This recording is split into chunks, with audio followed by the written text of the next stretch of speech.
Hi everybody, it's Deedee here from stampinwithdeedee.com. In today's video, we're taking a look at the basic supplies you need to start stamping. Stampin' Up! Offers a lot of amazing stamping supplies, but you don't need them all to start stamping. In fact, there are only 3 things you absolutely need to get started. You need some stamps, you need some ink, and you need some paper.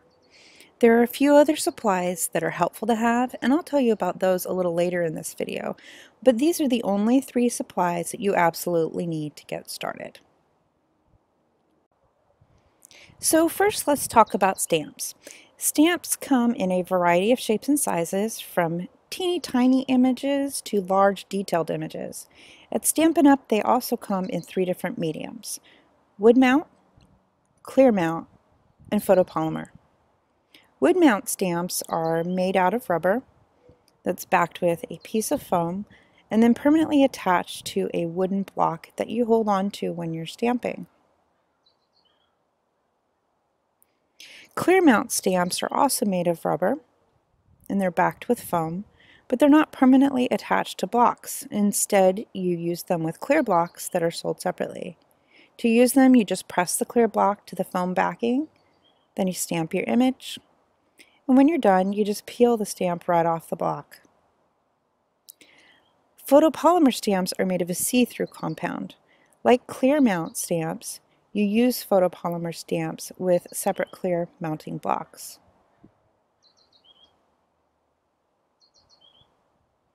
All 3 kinds of stamps work basically the same way and can be used for any stamping technique. But for new stampers, I always recommend photopolymer stamps. This is because both the stamps and the blocks you use them with are totally clear. That means when you're stamping an image, you can always see exactly where it will go before you stamp it. Of course, everybody has different preferences, and the kind of stamps you use is totally up to you. That's why Stampin' Up! Offers all 3 kinds. One important thing to know, though, is not all of our stamps are available in all 3 mediums. So if the medium is important to you, be sure to check the catalog to see which ones are offered in that medium.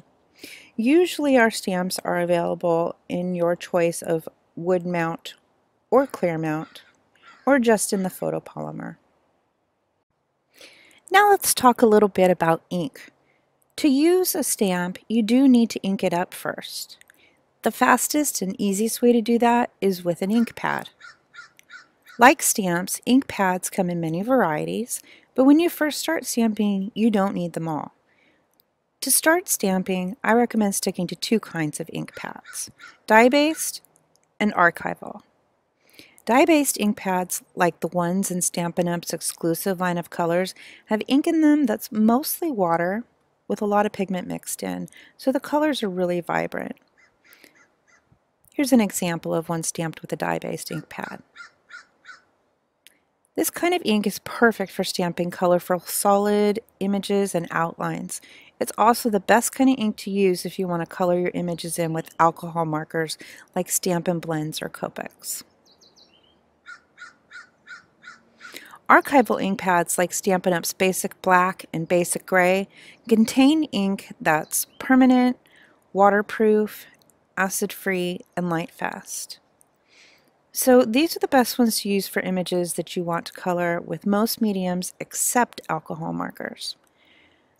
Here's an example of an image stamped with an archival ink pad.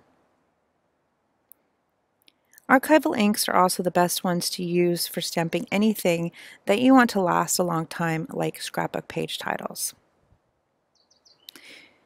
To give yourself some creative flexibility when you first start stamping, think about choosing one archival ink pad in a neutral color and a couple of colorful dye-based ink pads to start.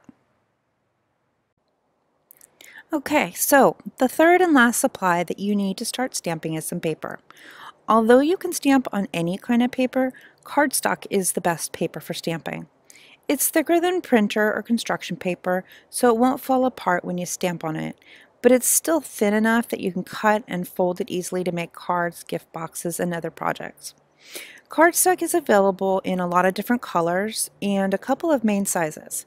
At Stampin' Up! We offer 8.5 by 11 inch cardstock in all our exclusive colors plus neutrals.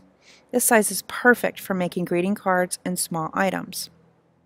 We also offer 12 by 12 cardstock in select colors like neutrals and usually the in colors. This is great for making full-size scrapbook pages and bigger items like gift bags and boxes. When you first start stamping, I recommend picking a neutral colored cardstock like Whisper White or Very Vanilla. These colors coordinate with every color of ink and show off every stamped image beautifully. Plus, they're great for coloring on. Now I want to tell you about a few other supplies that are helpful to have when stamping. First, some stamp cleaning spray and a scrubber. It's always a good idea to clean your stamps whenever you switch ink colors and before you put them away after using them. This helps to keep your stamps in great shape. Plus, when you keep your stamps clean, you never have to worry about accidentally getting ink from an old project on a new project. The easiest way to clean your stamps is with a stamp cleaning spray and a scrubber. To use these tools, you just spray one side of the scrubber with the cleaner and then scrub your stamp around on it. Then you use the other dry side of the scrubber to wipe off the cleaner and dry off the stamp and the block. Next, you'll want something to protect your work surface. Ink stains, and I guarantee that if you stamp, at some point you will get ink on your work surface. So if you don't want to wreck it, cover your work surface before you stamp with something like this grid paper pad. Not only will a grid paper pad protect your work surface, but it has grid lines on it to help you align project pieces. There's also space on it for writing notes. Plus, since a grid pad has some thickness and give to it, it helps you stamp better images more easily. Unless you plan to just stamp on pre-made items, you'll also need a way to cut and fold cardstock. Scissors and a ruler will work for this, but they can be imprecise and very time-consuming to use. So you might consider investing in a paper trimmer. When picking a paper trimmer, I recommend looking for one that has both cutting and scoring blades. These make it easier to get both clean, accurate cuts and crisp folds on your projects.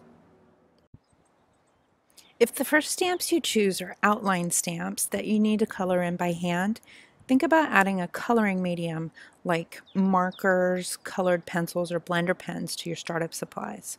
Just make sure that whatever color medium you choose is also compatible with your ink pads. Finally, if you want to add layers to your projects or make things like boxes or gift bags, you'll need some kind of adhesive to stick everything together. Liquid glue will work for cardstock layers, but if you want to use lightweight pattern papers or make scrapbook pages or sturdy gift items, dry adhesive works better. Tape runners and double-sided tape are both good alternatives. I hope you found this video helpful.